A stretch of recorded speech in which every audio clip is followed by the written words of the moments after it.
While patrolling, a police officer heard noises emanating from a garbage bin. As he approached, he discerned that the sounds were from a young child who was weeping. The officer assisted the child, and in doing so, the child's presence brought him joy. "I'm getting too old for this," Scott Wilson muttered to himself as he walked the dark night on patrol. He was a 30-year-old cop with a chip on his shoulder and a permanent frown on his otherwise attractive face. His colleagues called him the Grinch because of his perpetually morose countenance, but none of them truly knew him.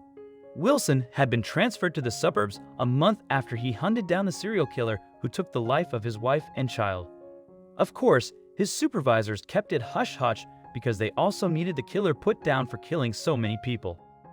While he hunted for the killer, Wilson did not eat, and he only slept in snatches, often startling awake because of the nightmares he had of his wife and child's death. When he finally took the man down, he expected all the rage to disappear, but it remained, and it made him even angrier.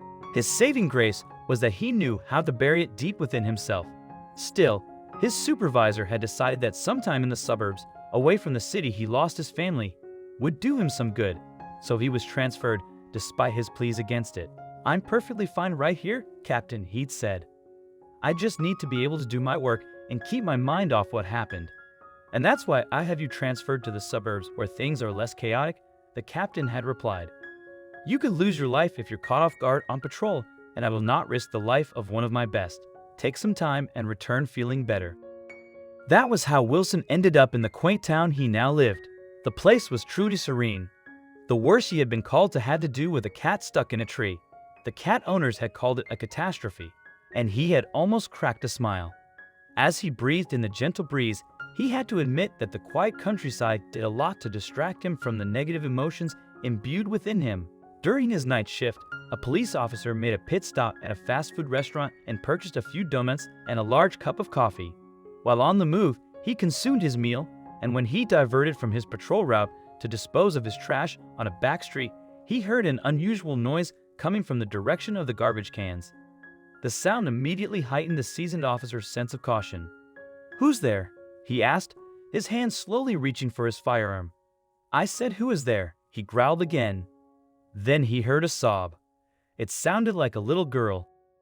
Throwing caution to the wind, he risked a peep inside one of the large trash cans, and there he found a young girl. "Who are you?" he asked gently, trying not to scare her. She just stared at him. "What are you doing here?" he asked, but the girl just kept staring with her large doe eyes as though afraid he would hurt her. After a few moments of silence, Wilson switched tactics. He brought out some money and promised to give it to her if she answered him truthfully. Her eyes lit up at the sight of money, but she didn't move. "What's your name?" Wilson tried again. "Laura," the little girl said with a small voice. Wilson promptly handed her a $10 bill before asking her another question. "Why are you here, Laura?" he asked. "I ran away from my mother and got on a train that brought me to this town. I started staying in this alley because I was shielded from the rain by this large trash can. I now sleep inside it at night as well," she told him. "Why did you run from your mother?" he asked after giving her another $10 bill. "I wanted to find my father. She said he had gone to heaven, but I didn't believe her. I do now, and I miss her so much," Laura said.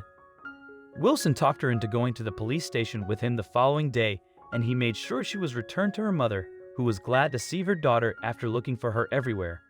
Laura reminded Wilson of his late daughter, and she had left a lasting impression on him, so he did not stop visiting the girl and her mother.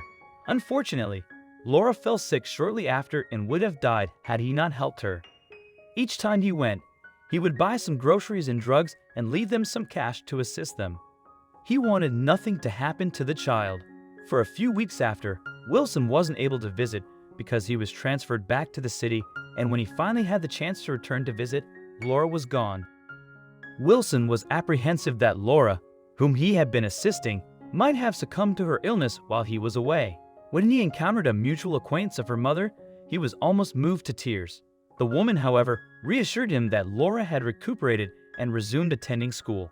In order to make ends meet, her mother had started selling her wares at the markets, which is why they were not at their usual shelter when he looked for them. Upon hearing the news, Wilson was filled with a sense of contentment. He had invested a great deal of effort in helping Laura and her mother, and for the first time since his family's tragic death, he felt at peace with himself and the world.